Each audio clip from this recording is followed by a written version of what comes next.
Sering terjadi ya di masyarakat ya, ketika seorang sudah menikah, si suami ini milih ibunya atau milih anaknya atau milih istrinya, mohon maaf. Sebuah kaidah dalam Islam, seorang anak perempuan ini milik ayahnya sampai dia menikah. Ketika dia sudah menikah, maka seorang perempuan ini milik suaminya, menjadi tanggungan suaminya. Kehidupannya harus ditanggung oleh suaminya, nafkah diberikan oleh suaminya. Seorang laki-laki, dia milik ibunya.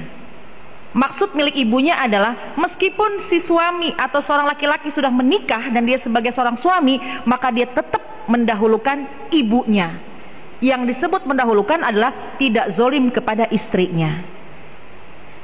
Mendahulukan ibu bukan berarti zolim kepada istrinya. Ketika seorang suami sukses, maka harta pertama yang harus dia berikan adalah kewajiban utamanya kepada istri. Tunaikan dulu kewajibannya, yaitu memberikan nafkah kepada istrinya, kepada keluarganya. Itu tanggungan suami. Istri dan anak tanggungan suaminya. Adapun ibu menjadi kewajiban dirinya, tapi bukan tunggal, bukan hanya kewajiban dia seorang.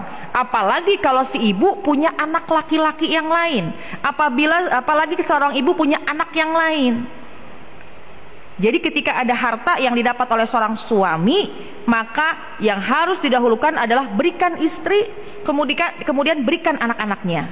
Namun selama seorang istri sudah mendapatkan hak nafkah, cukup.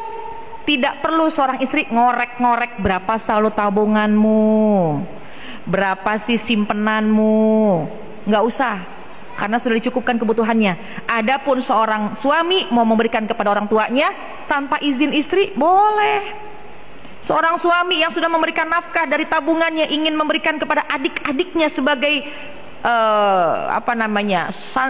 pemberian hadiah, atau memang yang ditanggung karena memang belum bekerja, ibunya punya keterbatasan, si suami punya kelebihan, itu silahkan.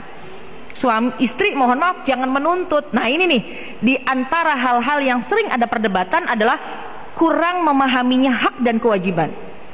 Ketika dia sudah mendapatkan haknya, yaitu nafkah, cukup sampai di situ.